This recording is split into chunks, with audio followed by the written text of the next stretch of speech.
ये तो यहाँ देख के यहाँ जब आई मैंने देखा यहाँ होना था तो अच्छा रहता, क्योंकि इतने बड़ा फील्ड है। দ্রৌপদী মুর্মু তিনি বলছেন রাষ্ট্রপতি যে রাজ্যপালও আসেন কিন্তু রাজ্যপাল বদল হয়েছে, এটা সবার দেশ, সবাই একসঙ্গে থাকুন। মুখ্যমন্ত্রী না আসাতে দুঃখ পেয়েছেন তিনি, দুঃখ প্রকাশ করেছেন রাষ্ট্রপতি দ্রৌপদী মুর্মু।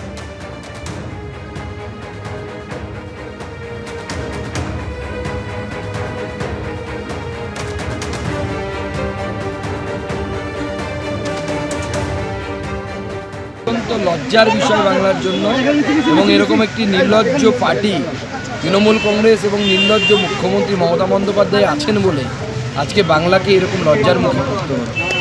একজন রাষ্ট্রপতি যিনি সবার ঊর্ধ্বে, রাজনীতির ঊর্ধ্বে, তার প্রোগ্রামের জন্য জমি দেওয়া হলো না এই পশ্চিমবঙ্গে, 4 বার পরিবর্তন করা, জমি দেওয়া হলো না, 4 বার পরিবর্তন করে দেওয়া হলো, করার এটা না দেওয়ার হিসাবে এর থেকে আর কত বড় অপমান একজন রাষ্ট্রপতিকে মমতা বন্দ্যোপাধ্যায় তার দলবল করবে। অর্থাৎ সুকান্ত মজুমদার বলছেন রাষ্ট্রপতিকে অপমান করেছেন মমতা বন্দ্যোপাধ্যায়। মুখ্যমন্ত্রীর আচরণে দুঃখিত রাষ্ট্রপতি দ্রৌপদী মুর্মু শিলিগুড়িতে একটি অনুষ্ঠানে এসে দুঃখ প্রকাশ করেছেন।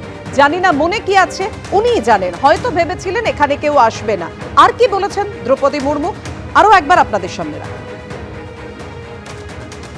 पता नहीं क्या हुआ, क्या मन में समाया है उनका, वो जाने।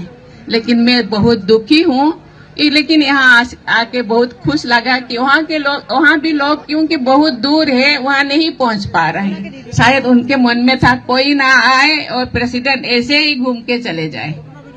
आज उनका मन में ऐसा है तो फिर वो भी धन्यवाद है, क्योंकि जनरली देखा जाए तो प्रेसिडेंट आते हैं तो चीफ मिनिस्टर भी आना चाहिए, मंत्री भी आना चाहिए, लेकिन चीफ मिनिस्टर मैडम भी आए नहीं, और गवर्नर का तो तबादला हो गया है तो वो नहीं आ पाए। लेकिन क्योंकि डेट पहले से फिक्स था इसीलिए मैं आ गई।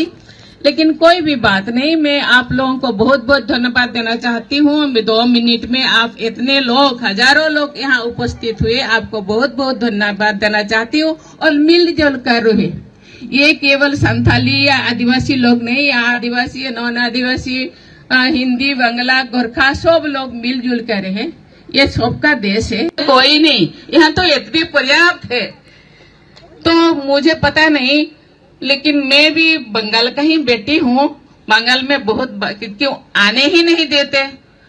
ममता दीदी मेरे बहन भी है, छोटे बहन है, पता नहीं मुझे कोई गुस्सा किए होंगे, इसीलिए वहाँ जाके प्रोग्राम करा। कोई बात नहीं, कोई गिला नहीं, कोई शिकवा नहीं, लेकिन वो भी आवाज रहे, आप लोग ठीक रहे। Thank you, thank you.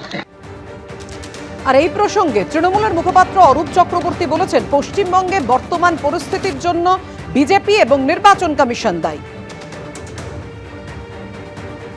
রাষ্ট্রপতি যে ক্ষোভ প্রকাশ করছেন সেই ক্ষোভটা আসলে ঘুরিয়ে বিজেপি এবং নির্বাচন কমিশনের উপর করলে ভালো হয়, কারণ তাদের জন্য এই উদ্ভূত পরিস্থিতি তৈরি হয়েছে। সম্পূর্ণ দায় এবং রেসপন্সিবিলিটি এক এবং একমাত্র বিজেপি এবং নির্বাচন কমিশনের। তারা যদি এই অসভ্যতামটা না করতো তাহলে মমতা ব্যানার্জিকেও রাস্তায় আন্দোলন করতে যেতে হতো না। তাহলে রাস্তায় নিজেকে আজকে পরিবার ফেলে, সমস্ত কিছু ফেলে, ঘর বাড়ি ফেলে মমতাদিকে রাস্তায় বসে থাকতে হতো। নিশ্চয়ই রাষ্ট্রপতি বুঝবেন, উনি না বোঝার মতো মানুষ না। ওনার প্রতি শ্রদ্ধা রেখেও বলছি, কোন রকমের না যাওয়ার বিষয় নয়। এক্ষেত্রে মমতা বন্দ্যোপাধ্যায় মানুষের স্বার্থকে প্রাধান্য চিরকাল দিয়েছেন। আজও মমতা ব্যানার্জির কাছে বাংলার মানুষের স্বার্থ সবচেয়ে বেশি গুরুত্ব। এবিপি আনন্দ, এগিয়ে থাকে, এগিয়ে রাখে।